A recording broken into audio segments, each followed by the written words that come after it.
Official করেছিলেন সেটা আসিফ মাহমুদ সজীব ভুঁইয়া প্রথমবার।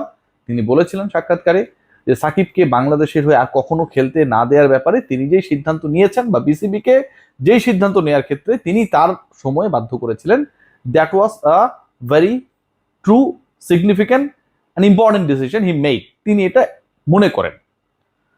আমিনুল হক, আসিফ মাহমুদ সজীব ভুঁইয়ার পরে ক্রীড়া মন্ত্রণালয়ের যে ব্যাটনটা সেটা হচ্ছে আরেক আসিফ, মানে আসিফ নজরুলের হাতে গিয়েছিল। তিনি কিছুদিন ছিলেন, তারপরে বিএনপি সরকার ক্ষমতায় আসে। ক্ষমতায় আসার পরে আমিনুল হক যুব ক্রীড়া প্রতিমন্ত্রীর দায়িত্বে, আসিফ মাহমুদ সজীব ভুঁইয়া যেই মন্ত্রণালয়ের দায়িত্বে থাকা অবস্থায় সাকিব আল হাসানের ক্যারিয়ার ডান করে দিয়েছিলেন। আমিনুল হক অফিসিয়ালি প্রথমবারের মতো গতকাল বলেছেন সাকিব আল হাসানের খেলোয়াড়ি ক্যারিয়ার বাংলাদেশের জার্সিতে আর নেই। প্রশ্নটা অন্য জায়গায়। সাকিব আল হাসানের ক্যারিয়ার তো 2024-এর পর থেকেই নেই, 24-এর সেপ্টেম্বরের পর থেকে সাকিব আল হাসানের ক্যারিয়ার নেই। ক্যারিয়ারটাকে পুনরুজ্জীবিত করার জন্য তিনি বাংলাদেশে আসার পথে দুবাই থেকে শেষ পর্যন্ত ফিরে গিয়েছিলেন, সেই খবরটাও অনেক পুরনো, সেটার বয়সও মোটামুটি বছর দেড়েক হবে। কিন্তু সাকিব আল হাসানের তো ফ্র্যাঞ্চাইজি ক্যারিয়ার রয়েছে। সাকিব আল হাসান ফ্র্যাঞ্চাইজি লিগের এখন পর্যন্ত আইপিএল বাদ দিলে প্রত্যেকটা লিগেই তার একটা নাম ডাক রয়েছে। হয়তো সেই ইন্টেন্সিটিতে দলগুলো তাকে খেলায় অথবা খেলায় না, হয়তো সেই ইম্পর্টেন্স ওয়েতে সাকিব আল হাসান তার রোলটা প্লে করতে পারেন অথবা পারেন না। কিন্তু সাকিব আল হাসান আপনি যদি সিপিএল এ যান আপনি পাবেন, সাকিব আল হাসানকে আপনি যদি গ্লোবাল সুপার লিগে যান সেখানটাও আপনি পাবেন, সাকিব আল হাসানকে আপনি চলমান এলপিএলেও যদি খোঁজেন, এবং সেখানটায় বাংলাদেশ থেকে ডেলিগেশনই গেছে সাকিবকে কাভার করার জন্য, স্পেশালি সাকিবকে আপনারা পাবেন। এই যে এলপিএল নিয়ে আলোচনা, এই যে এলপিএল এ সাকিব আল হাসান খেলছে এবং এলপিএল এ খেলা অবস্থায় তিনি যখন যেই সরকারের মন্ত্রিত্বে মানে এমপি হিসেবে দায়িত্ব পালন করেছিলেন একটা সিগনিফিক্যান্ট সময়, এবং সেই সরকারের সেই প্রাক্তন সরকারের বাংলাদেশের বাইরে থেকে একটা রাজনৈতিক সমাবেশে ভার্চুয়ালি যখন তিনি যুক্ত হয়ে গেলেন, তারপর থেকে সাকিব কেন্দ্রিক আলোচনা অ্যাজ আ ক্রিকেটার এবং তার এক্সিস্টেন্স নতুন করে শুরু হয়েছে। সাকিব আল হাসান গত পরশুর আগের সাকিব আল হাসান যেই পর্যায়ে ছিলেন নীতি নির্ধারকদের কাছে, গত পরশুর পরের সাকিব আল হাসান তিনি একটা ডিফারেন্ট ক্যারেক্টার। এবং সেই ডিফারেন্ট ক্যারেক্টার সাকিব আল হাসান যে এলপিএল খেলারত অবস্থায় আমার কাছে যতটুকু মনে হয় এবং যেই ব্যাপারটার আভাস মোটামুটি পাওয়া যাচ্ছে, বাংলাদেশ ক্রিকেট বোর্ড অফিসিয়ালি এই ব্যাপারে আদিষ্ট হবেন বলে আমি তথ্য পেয়েছি, সাকিব আল হাসানের এই চলমান এলপিএলটাই তার প্রতিযোগিতামূলক ক্যারিয়ারের লাস্ট টুর্নামেন্ট। দেখুন, আপনি এলপিএল এ খেলেন, সিপিএল এ খেলেন, গ্লোবাল সুপার লিগে খেলেন, আইপিএল এ খেলেন, বিগ ব্যাশে খেলেন, anywhere you want to play or you will be chosen to be played, আপনাকে as the cricketer of a particular nation আপনাকে you have to get the no objection certificate of your own board, own cricket board.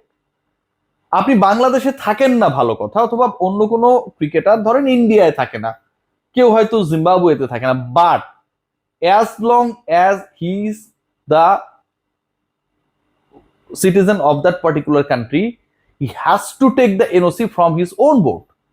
Shakib Al Hasan যে কোনো ধরনের franchise লিগে বাংলাদেশের বাইরে যে কোনো ধরনের, সেটা হোয়াট এভার দ্য ফরম্যাট, যদি খেলতে চান, সেই খেলার জন্য সাকিব আল হাসানকে প্রথম যেই কাজটা করতে হবে সেটা হচ্ছে বাংলাদেশ ক্রিকেট বোর্ডের কাছ থেকে অনাপত্তি পত্র বা নো অবজেকশন সার্টিফিকেট, যেটাকে এনওসি বলা হয়, সেটা নিতে হবে।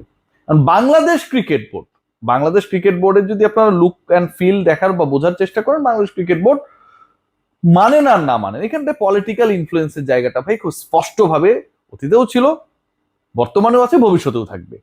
সো এই বাংলাদেশ ক্রিকেট বোর্ড, ক্রীড়া প্রতিমন্ত্রী যে বক্তব্যটা দিয়েছেন সাকিব আল হাসানকে কেন্দ্র করে, এর আগে ক্রীড়া উপদেষ্টা যে বক্তব্য দিয়েছেন সাকিবকে কেন্দ্র করে, তখনকার ক্রিকেট বোর্ড ওই বক্তব্যের বাইরে গিয়ে কোনো কিছু করতে পারে নাই।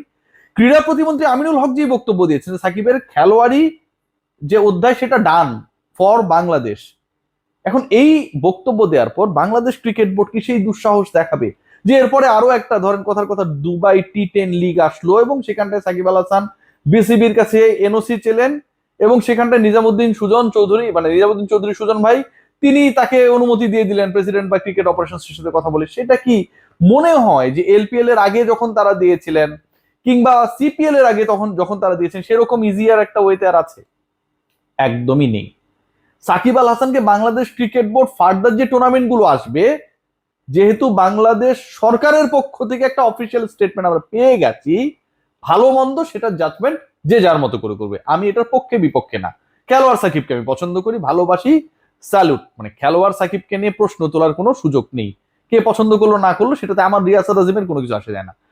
কিন্তু সাকিব আল হাসানকে কেন্দ্র করে এখন যেহেতু একটা রাজনৈতিক নতুন প্লট নির্মিত হয়েছে, এবং সেই প্লটের বাইরে বাংলাদেশ ক্রিকেট বোর্ডকে আপনি ফেলতে পারবেন না। তো বাংলাদেশ ক্রিকেট বোর্ড তার ফ্র্যাঞ্চাইজ ক্যারিয়ারে বা ফ্র্যাঞ্চাইজ লিগে খেলার এনওসি দেওয়ার ক্ষেত্রে এই এলপিএল এর পরে ডেফিনেটলি আগের অবস্থানে থাকবে না। এবং যদি সেটা না থাকে, যদি না থাকবে না, মোটামুটি ডান, সাকিব আল হাসানের কম্পিটিটিভ ক্যারিয়ারটা এই চলমান এলপিএল লঙ্কা প্রিমিয়ার লিগ শেষ। কেউ বিশ্বাস করুন আর না করুন, সাকিব আল হাসানকে যারা খেলা দেখেছেন এবং সাকিব আল হাসানের খেলা নিয়ে আসলে যারা অনেক বেশি এক্সাইটেড, একটা ম্যাচে বাকি রয়েছে ফাইনাল, যেখানটায় তাওহিদ হৃদয় সাকিব আল হাসান একই দলে রয়েছেন, এটাই according to my sense, my realisation এবং according to my sources, this is going to be the last competitive match Shakib Al Hasan যেটা বাংলাদেশ ক্রিকেট বোর্ডে এনওসি নিয়ে খেলতে যাচ্ছেন। Let's see what happen. তবে এই সাকিব আল হাসানকে নিয়ে আগের অবস্থানে গভর্নমেন্ট কোনোভাবেই নেই। আগে যে অবস্থানটা ছিল, যে আমিনুল হক বিভিন্ন সময় বলেছেন যে তারা যদি তাদের দোষ ক্ষমা চায়, ভুল ত্রুটির ব্যাপারে যদি তারা তাদের মধ্যে ওই অনুশোচনা হয়, বাংলাদেশ সরকার কোনো অ্যাথলেটের বিরুদ্ধে না, তিনি তার একটা সফট কর্নার বিলং করেন সাকিব আল হাসান বা মাশরাফিদের ক্ষেত্রে। সো ওই জায়গাটা এখন আর নেই।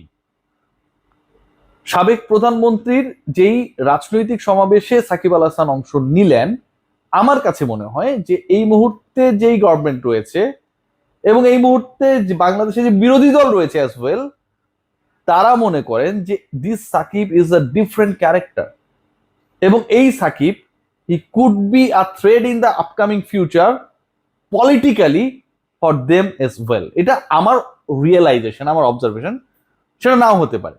কিন্তু এই সাকিবের যে বাংলাদেশের ক্রিকেটে অথবা বাংলাদেশ ক্রিকেট বোর্ডে এনওসি নিয়ে ভবিষ্যতে কোনো ধরনের ফ্র্যাঞ্চাইজ লিগে খেলার ন্যূনতম সুযোগটা আর থাকলো না, সেটা 100% ডান হয়ে গেছে আমিনুল হকের ওই বক্তব্যের পর। এবং আমিনুল এবং সাকিবের যে পারস্পরিক বিরোধী অবস্থান, এবং যেই অবস্থানটাকে কেন্দ্র করে বাংলাদেশ ফরেন মিনিস্ট্রি ইন্ডিয়ার কাছে চিঠি পর্যন্ত লিখেছে, আমি আবারও বলছি যেটা হচ্ছে সরকার টু সরকার, পলিটিক্স টু পলিটিক্স, আমরা এটার মধ্যে নাই।